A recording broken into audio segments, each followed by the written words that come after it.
नमस्कार मित्रांनो. या कोरोनानं आपलं पूर्ण शेड्यूलच बिघडवून टाकलं. थोडं आमच्या एरियामध्ये थोडं पेशंट सापडल्यामुळं ते पूर्ण सगळ्यांना क्वारंटाईन केलेलं, सील केलेली पूर्ण एरिया.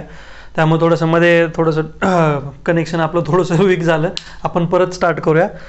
थोडं परत व्हॅलेन्स बॉन्ड थेरीकडे जाऊयात. व्हॅलेन्स बॉन्ड थेरी आणि क्रिस्टल फील्ड थेरी या दोन थेरी समजल्या की पूर्ण चॅप्टर संपून जातो इथे.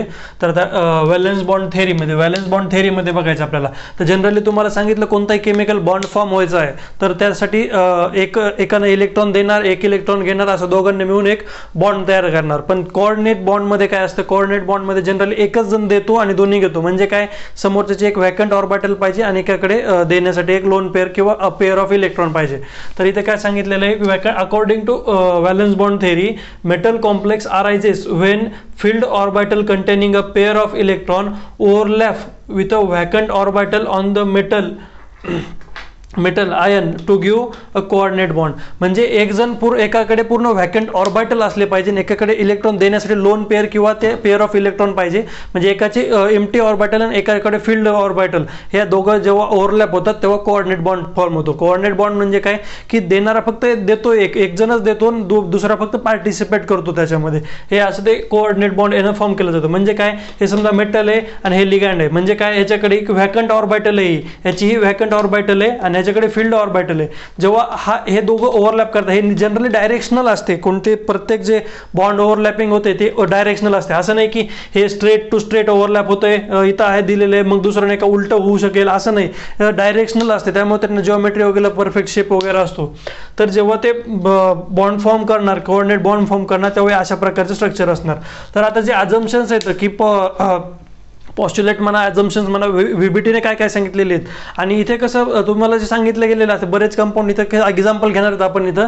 तर तिथं असं आपल्याला आपलं एक्सपेरिमेंटल बघितलं आपण, जर इथं थेरॉटिकली मांडलं तर तिथे ते पॅरामॅग्नेटिक येतात पण ॲक्च्युली ते डायमॅग्नेटिक आहेत. असे पण प्रॉब्लेम्स आलेले आहेत. तर त्याचं सोल्युशन नेक्स्ट थेरीमध्ये दिलेलं आहे. पण या थेरीनुसार कसं आहे, कारण याच्यावर पण डायरेक्ट अकॉर्डिंग टू व्हीबीटी असं पण विचारू शकतात की हे पॅरामॅग्नेटिक आहे, डायमॅग्नेटिक, असे पण क्वेश्चन येऊ शकतात. त्यामुळे व्हीबीटी आपल्याला करणं गरजेचं आहे. म्हणजे कळेल की जर अकॉर्डिंग टू व्हीबीटी आला तर कन्सेप्ट चेंज होतो त्यांना. आणि जर ॲक्च्युअली जर विचारायचं झालं त्यांना तर मग CFT वगैरे ते, कारण एक्सपेरिमेंटली ते काढलेलं असतं त्यामुळे ते बरोबर येणार. तर आपण व्हीबीटीचा अगोदर पूर्ण बघून घेऊ. पॉस्ट्युलेट्समध्ये काय, central atom provide definite number of vacant orbital is known as coordination number. म्हणजे सेंट्रल ॲटम काय करतो, ते त्याचे व्हॅकंट ऑर्बिटल्स प्रोव्हाइड करतो हायब्रिडायझेशनसाठी. आणि त्या हायब्रिडायझेशनसाठी जेवढा तो तयार करतो त्यालाच कोऑर्डिनेशन म्हणतात. मेजरली 4 आणि 6 असंच असतं. आणि तुम्हाला सांगितलेलं पूर्ण त्याच्या शेड्यूलनुसार प्रत्येक सांगितलेलं की 1, 2 कोऑर्डिनेशन, 3 कोऑर्डिनेशन, 4 कोऑर्डिनेशन असे पूर्ण तुम्हाला सांगितलेलं आहे. जनरली 4 आणि 6च कन्सिडर करतात आणि मेजॉरिटी एक्झाम्पल त्याच्यावरच येतं. तर जेवढा तो व्हॅकंट ऑर्बिटल देतो तेवढा त्याचा कोऑर्डिनेशन नंबर तयार होऊ शकतो. त्यानंतर strength of bond is directly proportional to overlapping. जेवढी स्ट्रॉंग ओव्हरलॅपिंग असणार तेवढा बॉन्ड, कोऑर्डिनेट बॉन्ड त्यांचा स्ट्रॉंग असणार. त्यानंतर metal atom ion can use N-1D, NS, NP, ND orbitals for hybridization. हे महत्त्वाचा पॉईंट आहे की कोणत्या ऑर्बिटल्स तो यूज होतो. तुम्हाला सांगितलं होतं केमिकल बॉन्डिंगमध्ये सांगितलं होतं की कोणत्या ऑर्बिटल्स तो देऊ शकतो की जवळपास त्यांची ॲव्हरेज एनर्जी सेमच पाहिजे. असे कोणते, तर कोणत्या ॲव्हरेज सेम असू शकते की N-1D, NS, NP, ND अशा ऑर्बिटल्स. फॉर एक्झाम्पल काय, इथं 4 टाकून बघा तर हे 3D, 4S, 4P आणि 4D अशा प्रकारच्या ऑर्बिटल्स यांची सेम एनर्जी असते. म्हणजे त्या तुम्हाला एक्झाम्पल घेतल्यावर कळेल, एकदम इझिली कळून जाईल, काही तुम्हाला डिफिकल्ट नाही. पूर्ण तुमच्या कन्सेप्ट इथे क्लिअर होऊन जातील की एक्झॅक्ट कोणत्या ऑर्बिटल्स आहेत की त्याचं नाही काही हायब्रिडायझेशन होऊ शकतं. त्यानंतर N-1D जेव्हा ऑर्बिटल यूज केले जाते तेव्हा इनर कॉम्प्लेक्समध्ये. इनर कॉम्प्लेक्स काय असतं, जनरली आता तुम्हाला हायब्रिडेशनमध्ये एखादं एक्झाम्पल दाखवतो, त्यात तुम्हाला दाखवतो की N-1D म्हणजे कोणती ऑर्बिटल, ND म्हणजे कोणती ऑर्बिटल. जेव्हा ते N-1D केली जाते तेव्हा ते इनर ऑर्बिटल कॉम्प्लेक्स असतं. आता ह्याचा strong field ligand, weak field ligand हा कन्सेप्ट व्हीबीटीमध्ये एक्सप्लेन केला गेला नाही. तुम्हाला कुठे बुक्समध्ये दिले असेल की नाही का स्ट्रॉंग फील्ड असल्यामुळे मग ते होतं वगैरे, तो CFTचा कन्सेप्ट आहे. तो इथे कन्सेप्ट जेव्हा व्हीबीटी एक्सप्लेन केली गेली तेव्हा strong field ligand, weak field ligand अशा काही प्रकारच आलेला नव्हतं. त्यामुळे तुम्हाला इथे तो पॉईंट देणं पूर्णपणे चुकीचं आहे. जे पॉईंट आहे तुमचा CFTचा पॉईंट आहे. तरी तुम्हाला माहीत असण्यासाठी काय गरजेचं आहे की जेव्हा स्ट्रॉंग फील्ड लिगँड असतो तेव्हा जनरली एक थेरोटिकल कन्सिडरेशन म्हणून की जेव्हा स्ट्रॉंग फील्ड लिगँड असेल तेव्हा इनर कॉम्प्लेक्स तयार होतो. तर आता जनरली तुम्हाला व्हीबीटी नुसार हायब्रिडायझेशन काढायचं म्हटलं तर त्याची प्रोसिजर कशी आहे, तर तुम्हाला या स्टेप्स फॉलो करा, त्यामुळे इझी येऊन जाईल. नाही तर तुम्ही कन्फ्युजनमध्ये राहतात, मग हे आपोआप कसं काय याचं हायब्रिडायझेशन हे असं का. जेव्हा तुम्हाला केमिकल बॉन्डिंगमध्ये सांगितलं होतं 4 कोऑर्डिनेशन नंबर असल्यावर 4 टेट्राहेड्रल, त्यात एक लोन पेअर असल्यावर पिरामिडल, त्यापेक्षा अजून एक लोन पेअर असले की अँग्युलर, असे तुम्हाला छोटे छोटे पॉईंट सांगितले, ते सगळे पॉईंट तिथे अप्लाय करा आणि हे तुम्हाला इथं एक्सप्लेन केलं जाईल की आता कसे आलेले आहे. तर सगळ्यात सुरुवातीला काय करायचं, कोऑर्डिनेशन कंपाऊंडमध्ये काय करायचं, सेंट्रल मेटल फाइंड करायचं. सेंट्रल मेटल फाइंड कसं करणार, तुम्हाला मला अचानक कसं कळणार मला सेंट्रल मेटल कोणतं आहे. तुम्हाला नॉमेनक्लेचरमध्ये शिकवलं होतं की लिगँड जेव्हा लिहितात, जेव्हा कॉम्प्लेक्स कोऑर्डिनेशन कंपाऊंड लिहितात तेव्हा सेंट्रल मेटल कुठे लिहितात, कॅटायन कुठे लिहितात, ॲनायन कुठे लिहितात आणि लिगँड कुठे लिहितात. त्यामुळे तुम्हाला ह्याचं कन्फ्युजन नसलंच पाहिजे आणि मी इथं एक्सप्लेन करण्यापेक्षा तुम्ही नॉमेनक्लेचर परत एकदा बघून घ्या, म्हणजे तुम्हाला पूर्ण डिटेलिंग कळून जाईल की सेंट्रल मेटल कोणता आहे. आणि जनरली तो सेंट्रल मेटल तुम्हाला माहिती आहे की कॉम्प्लेक्सचा स्टार्ट हा सेंट्रल मेटलपासून होतो. कॉम्प्लेक्स जेव्हा कॉम्प्लेक्समध्ये जे लिहितात कंटेंट त्याचा स्टार्ट हा सेंट्रल मेटलपासून होतो. तुम्हाला एकदा आयडेंटिफाय झाला, त्याची ऑक्सिडेशन स्टेट काढा. ऑक्सिडेशन स्टेट कशी काढायची याचं तुम्हाला एक्झाम्पल दिले, हे शिकवलेलं तुम्हाला की ऑक्सिडेशन स्टेट त्या सेंट्रल मेटलची कशी काढायची. त्याचं इलेक्ट्रॉनिक कॉन्फिगरेशन लिहा. मग तेव्हा त्याचं इलेक्ट्रॉनिक कॉन्फिगरेशन लिहिल्यानंतर मग त्याचं जे आयन आहे त्याचं इलेक्ट्रॉनिक कॉन्फिगरेशन लिहा. म्हणजे नॉर्मल कॉन्फिगरेशन लिहिल्यानंतर मग तो जेव्हा समजा पॉझिटिव्ह आयन असेल तर डोनेट केले असतील, समजा 2+ चार्ज आहे तर 2 इलेक्ट्रॉन डोनेट केले, तर ते 2 इलेक्ट्रॉन डोनेट केल्यानंतर त्याचं इलेक्ट्रॉनिक कॉन्फिगरेशन कसं होतं त्याला म्हणायचं electronic configuration of central ion. त्यानंतर मग हायब्रिडायझेशन जनरल तुम्हाला 4 आणि 6 सांगितलं. तुम्हाला सांगितलं 4 जर हायब्रिडायझेशन नंबर निघाला किंवा 4 व्हॅकंट ऑर्बिटल निघाली, 4 कोऑर्डिनेशन नंबर निघाला तर sp3 आणि dsp2 होणार. हे कसं ते तुम्हाला एक्सप्लेन करतो नंतर, पुढंच तुम्हाला सांगणार आहे कसं एक्सप्लेन केलं जातं हे. 4 असल्यावर पॉसिबिलिटी काय, sp3 किंवा dsp2 आणि 6 असल्यावर d2sp3 किंवा sp3d2. म्हणजे काय, इनर कॉम्प्लेक्स हे ज्याचं इनर डी ऑर्बिटल n-1d जी यूज केली गेलेली इथं ते इनर ऑर्बिटल, बाकी आउटर ऑर्बिटल कॉम्प्लेक्स. त्यानंतर स्टेप 6 काय आहे की हायब्रिड नेम हायब्रिड ऑर्बिटल असेल त्यांचं नॉमेनक्लेचर द्या. त्यानंतर स्टेप 7 डोनेट इलेक्ट्रॉन, म्हणजे आता फायनली आता ते ओव्हरलॅपिंग बॉन्ड एकदा क्रिएट करून घ्या. अशा प्रकारे हे 7 स्टेप जरी तुम्ही फॉलो केल्या तर तुम्हाला एकदम कळून येईल. आता हे फक्त स्टेप्स लिहिल्या, तुम्हाला एक्झाम्पल दिलं तर एकदम इझिली समजून जाईल. त्यामुळे तुम्हाला एक्झाम्पल्स, आता हे एक्झाम्पल्स बघूया. एक्झाम्पल्स तुम्हाला एकदम क्लॅरिफाय होऊन जाईल की व्हीबीटी काय आहे आणि व्हीबीटीचे समजा लिमिटेशन्स कशासाठी. कारण व्हीबीटीने जे थेरोटिकल कन्सेप्ट सांगितले ते बऱ्याच ठिकाणी प्रूव्ह केले जात नाही. कारण एखादा कंपाऊंड व्हीबीटीनुसार पॅरामॅग्नेटिक येतो पण ॲक्च्युअली तो डायमॅग्नेटिक आहे, हे एक्सप्लेन करू शकली नाही व्हीबीटी. त्यामुळे मग आपण क्रिस्टल फील्ड थेअरी घेते. क्रिस्टल फील्ड थेअरी आपल्या सगळ्या क्वेश्चनला आन्सर करू शकली, त्यामुळे मग क्रिस्टल फील्ड थेअरी सध्या ॲक्सेप्टेड आहे. तर सध्या आता व्हीबीटीमध्ये बघूया एक्झाम्पल. व्हीबीटीमध्ये एक्झाम्पल तुम्हाला स्टेप वाईज सांगितलेले, कसं हायब्रिडेशन नंबर वगैरे कसं काढायचं तुम्हाला स्टेप वाईज सांगितलेलं आहे.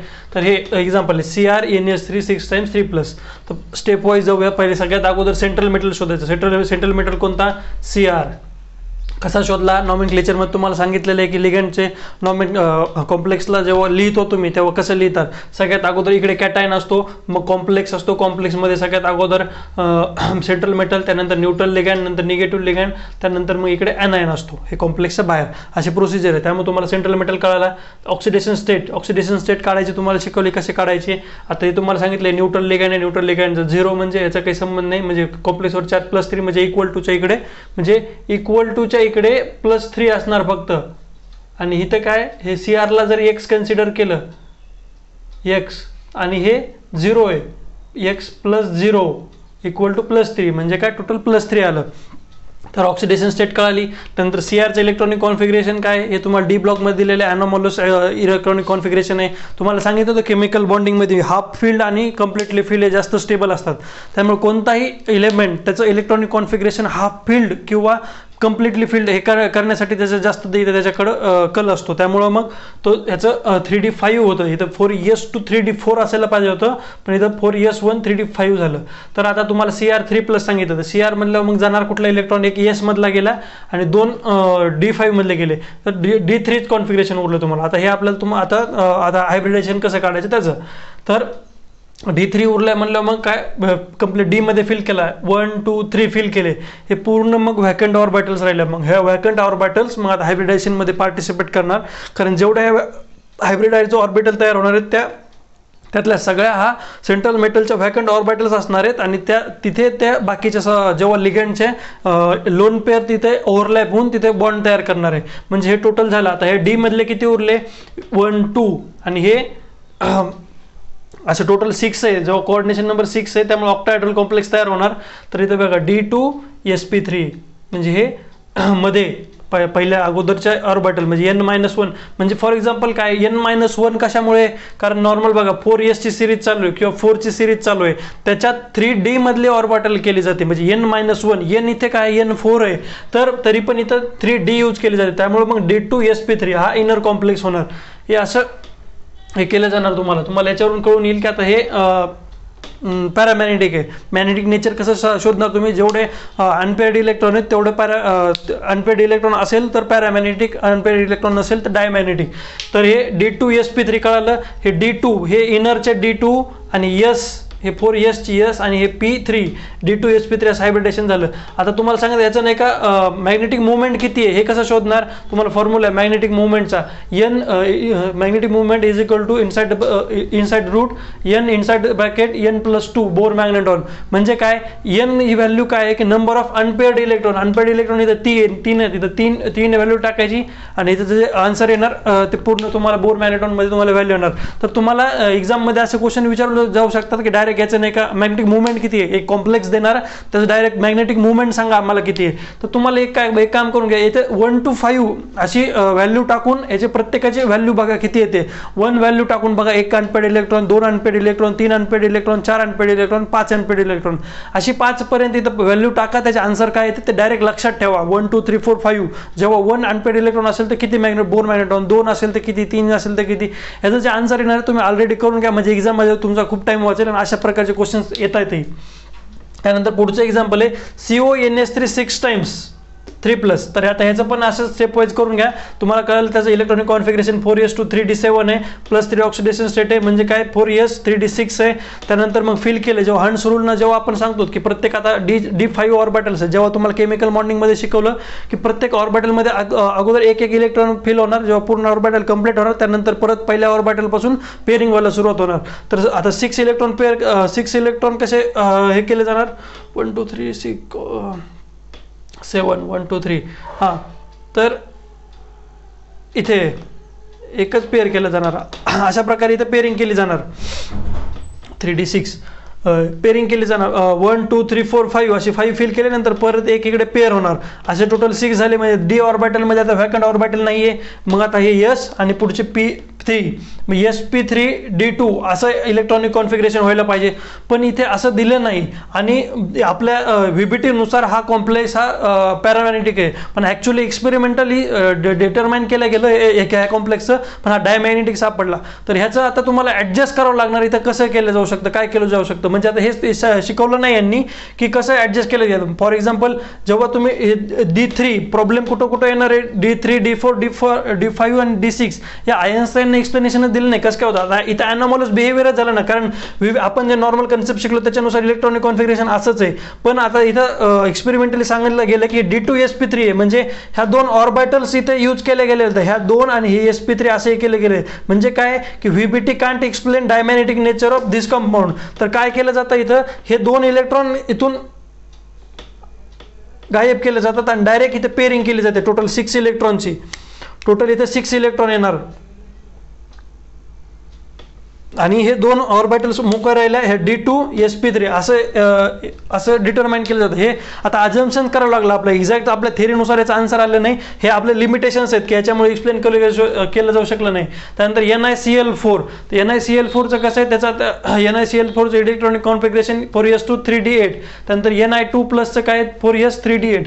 तर नॉर्मल फिल केलं 1 2 3 4 5 नंतर 6 7 8 झालं. त्यानंतर मग पुढचे जे उरले ते हायब्रिडाइज ऑर्बिटल्स असणार. त्या हायब्रिडाइज जे ह्या व्हॅकंट ऑर्बिटल्स हायब्रिडायझेशनसाठी यूज केलं जाणार. हे झालं sp3. तर आपले लिमिटेशन्स काय कांट एक्सप्लेन स्पेक्ट्रल प्रॉपर्टी. कारण तुम्हाला इथंच कुठेच तुम्हाला सांगितलं गेलं ना की याचा कलर कसा शोधायचा किंवा कोणत्या कंपाऊंडचा कलर काय असेल. कारण जेव्हा तुम्हाला एक्स्ट्रॅक्शन करायचं असतं कंपाऊंडचं कुठेतरी एका समज फॉर एक्झाम्पल एका बॉक्समध्ये तो टाकलेला आहे कंपाऊंड तो कशाचा एक आयडेंटिफाय करू शकतं काही कलर वगैरे कलर प्रॉपर्टी वेगवेगळ्या प्रॉपर्टी असतात त्याच्यानुसार कंपाऊंड आयडेंटिफाय केले जाते. पण एक कलर प्रॉपर्टी पण आहे त्याच्यावरून पण करू शकतो. पण हे ते कलर प्रॉपर्टीचं काहीच एक्सप्लेनेशन केलं गेलं नाही. तर can't explain outer and inner orbital complex. ह्याने सांगितलं की आउटर कॉम्प्लेक्स होतो, इनर ऑर्बिटल कॉम्प्लेक्स होतो, पण इथेच वेगळं झालेलं आहे. जिथं नाही का त्यांना सांगितलं आउटर ऑर्बिटल व्हीबीटी नुसार होतं, पण इनर ऑर्बिटल कॉम्प्लेक्स दिलेलं आहे. ह्याचं एक्सप्लेनेशन नाही आहे व्हीबीटी कडे की आउटर ऑर्बिटल कोणता आहे, इनर ऑर्बिटल कोणता आहे कॉम्प्लेक्स, याचं एक्सप्लेनेशन नाही आहे. Can't explain correlation between geometry and magnetic nature. जसं जिओमेट्रीनुसार मॅग्नेटिक नेचर हे प्रूव्ह करू शकला नाही की आता जिओमेट्री टेट्राहेड्रल आली तरी पण काही पॅरामॅग्नेटिक डायमॅग्नेटिक किंवा sp3 होतंय, पण sp3 असताना पण कधी ते स्क्वेअर प्लेनर होतंय, कधी टेट्राहेड्रल होतंय. त्यानंतर D2 6 कोऑर्डिनेशन नंबर असताना D2 sp3 होतंय, sp3 D2 होतंय, कधी ते पॅरामॅग्नेटिक आहे किंवा डायमॅग्नेटिक चेंजेस होतात ते एक्सप्लेन करू शकलं नाही. त्यामुळे does not distinguish between strong field and weak field. मग हे काय त्यांनी सांगितलं की स्ट्रॉंग फील्ड असेल तर पेअरिंग होते, वीक फील्ड असेल तर पेअरिंग नाही होत. कोणत्या ऑर्बिटलची पेअरिंग नाही होत, कोणते स्ट्रॉंग फील्ड लिगॅंड, कोणते वीक फील्ड लिगॅंड, कसं ते आयडेंटिफाय करणार तुम्ही की कोणतं स्ट्रॉंग आहे कोणतं वीक आहे, हे पण इथे एक्सप्लेन करू शकलं नाही. आणि D3 D4 D5 आणि D6 या आयनची रिएक्टिव्हिटी हे करू शकलं नाही. कशामुळे, कारण D4 पासून तुम्ही जर कन्सिडर केलं D3 पेक्षा D4 D5 D6 कन्सिडर करा की तुम्हाला सांगितलं गेलं की पहिल्यांदा आता ह्या 3 ऑर्बिटलमध्ये आपण हे केलं. यांनी काय केलं इथं 6 इलेक्ट्रॉन फिल कसे केले, पहिल्या 3 ऑर्बिटलमध्ये पेअरिंग केली, नंतर पुढच्या 2 ऑर्बिटल डीच्या रिकाम्या ठेवल्या. म्हणजे काय की 3 पर्यंत कॉन्स्टंट आहे. त्यानंतर 4th ऑर्बिटल जेव्हा चॉईस करायची तुम्हाला तेव्हा पुढची करायची का पहिली फर्स्ट करायची, इथं कन्फ्युजन आहे. त्यामुळे मग D4 म्हणजे ही, D5 मग ही, आणि D6 म्हणजे परत रिटर्न इथं येणार. ह्यांचे रिएक्टिव्हिटी ऑर्डर हे एक्सप्लेन करू शकलं नाही की यांनी फिल करायला सांगितलं. पहिल्यांदा आपल्या हंट्स रूल नुसार काय D5 ऑर्बिटल येतात 1 इलेक्ट्रॉन प्रत्येकात टाकायचं असं सांगतं. पण इथे काय होतं, जेव्हा तुम्ही 4th इलेक्ट्रॉन टाकणार कधी कधी तो फर्स्ट ऑर्बिटल मध्ये जातो आणि कधी कधी 4th ऑर्बिटल मध्ये जातो. हे एक्सप्लेन करू शकले नाही, म्हणून या ऑर्बिटलचं कन्फ्युजन आहे. आता हे सगळे कन्फ्युजन दूर कुठे करणार, पूर्ण कलर प्रॉपर्टी मॅग्नेटिक मुवमेंट सगळं क्लिअर केलं जाणार कुठे, CFT मध्ये. CFT आता याच्यानंतरचं एक पॉईंट CFT आणि ऍप्लिकेशन ऑफ कोऑर्डिनेशन कंपाऊंड, असं करून आपलं चॅप्टर पूर्ण संपून जाईल इथे. धन्यवाद.